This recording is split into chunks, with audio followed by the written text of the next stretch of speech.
Ethiopian Bible दुनिया की सबसे प्राचीन और अनोखी बाइबलों में से एक है। ये गीज भाषा में लिखी गई है और इसमें 81 से 88 किताबें शामिल हैं, जो अन्य बाइबल संस्करणों से अधिक है।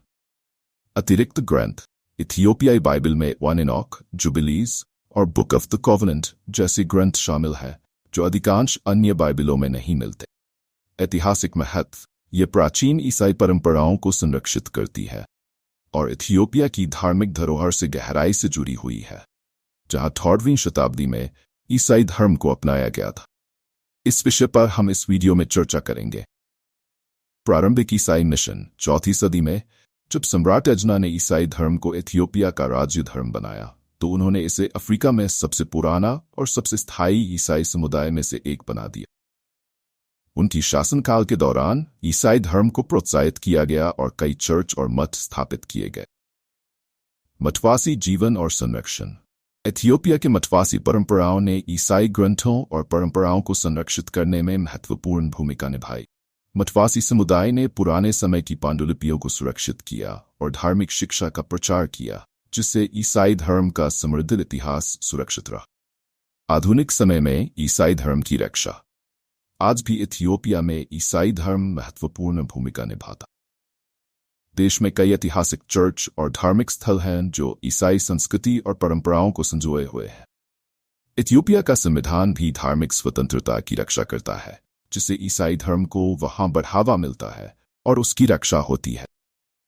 इतालवी आक्रमण 1896 में इटालियन सैनिकों ने इथियोपिया पर आक्रमण किया, लेकिन इथियोपियाई सेना ने अदवा की लड़ाई में उन्हें पराजित किया।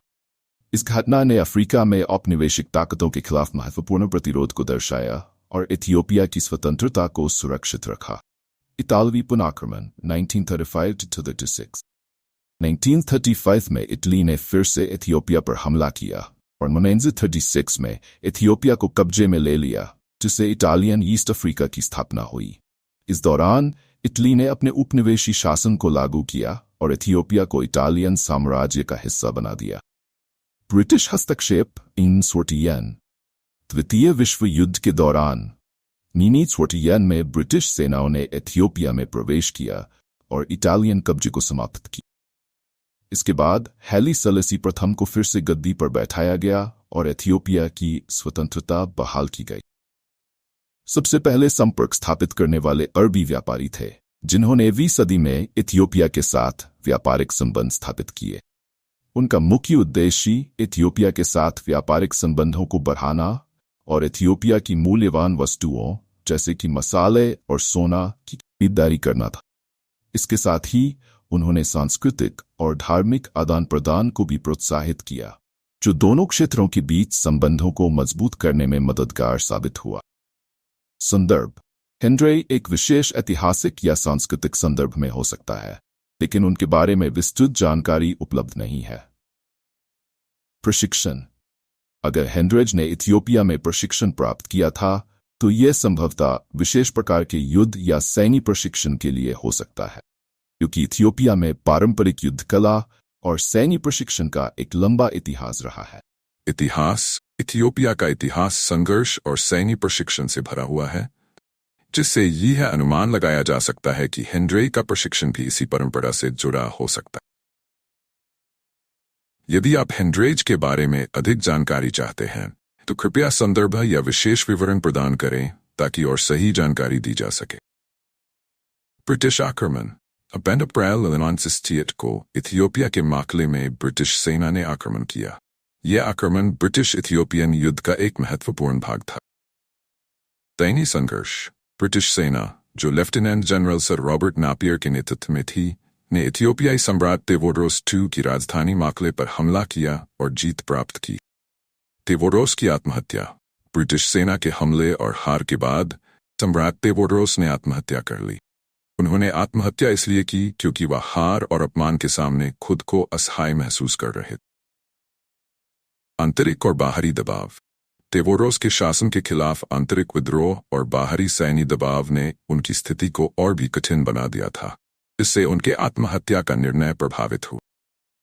इतिहास पर प्रभाव इस घटना ने इथियोपिया और ब्रिटेन के बीच के संबंधों में महत्वपूर्ण बदलाव लाए और इथियोपिया के राजनीतिक और सैन्य इतिहास पर गहरा प्रभाव डाल। सम्राट मेनेलिक II का शासन। 1270 में मेनेलिक II ने इथियोपिया के सम्राट के रूप में अपनी सत्ता को मजबूत किया। वे शिया राजवंश के सदस्य और सेद सियम राज्य के शासक थे। राजनीतिक स्थिरता। मेनेलिक II ने अपने शासनकाल के दौरान इथियोपिया के आंतरिक राजनीति को स्थिर करने का प्रयास किया, जिससे विभिन्न राजनीतिक संघर्षों को नियंत्रित किया जा सके। उद्योग और विकास। उन्होंने इथियोपिया के बुनियादी ढांचे और विकास को प्रोत्साहित करने की दिशा में कई कदम उठाए। विदेशी ताकत। राजनीतिक प्रभाव। बाइबल के इस अनुवाद ने राजनीतिक और सामाजिक संदर्भ में कुछ बदलाव लाने में मदद की, जिसके परिणामस्वरूप धार्मिक और सांस्कृतिक गतिविधियों पर इसका प्रभाव पड़ा। बाइबल अनुवाद और धार्मिक सुधार। बाइबल का एक महत्वपूर्ण अनुवाद माई 60 थर्जीड में पूरा हुआ, जिसने इथियोपियाई ईसाई समुदाय के धार्मिक अनुशासन और शिक्षण को मजबूत किया। इससे धार्मिक पुस्तकें स्थानीय भाषाओं में उपलब्ध हुई और धार्मिक शिक्षा का विस्तार हुआ। मिशनरी गतिविधियां। पश्चिमी मिशनरी 7वीं सदी के अंत और 8वीं सदी की शुरुआत में इथियोपिया पहुंचे। वे शिक्षा और स्वास्थ्य देखभाल के साथ साथ ईसाई धर्म को भी बढ़ावा देते हैं। इथियोपियाई चर्च सुधार। 8वीं सदी की शुरुआत में इथियोपियाई ऑर्थोडॉक्स चर्च में सुधार हुआ। स्थानीय चर्च प्रथाओं और व्यवहार को आधुनिक बनाने के लिए विभिन्न सुधार प्रक्रियाएं शुरू हुईं। शिक्षा का विस्तार।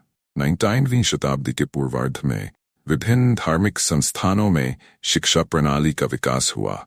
ईसाई धर्म बाइबल पढ़ने और धार्मिक संस्थानों के माध्यम से फैल गया। मिशनरी और उपनिवेशवादी प्रभाव।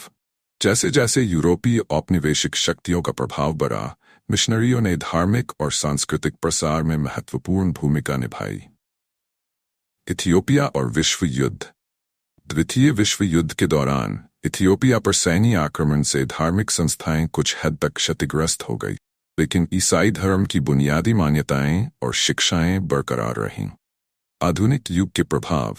20वीं सदी के मध्य में इथियोपिया को स्वतंत्रता मिलने के बाद ईसाई धर्म की भूमिका मजबूत हो गई और धार्मिक स्वतंत्रता और संस्कृति को संरक्षित करने के लिए विभिन्न उपाय किए गए।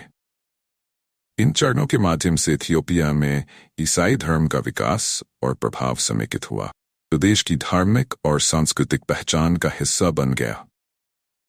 ऐसे रहस्यमयी इतिहास को जानने के लिए चैनल को सब्सक्राइब करें और नए वीडियो देखें।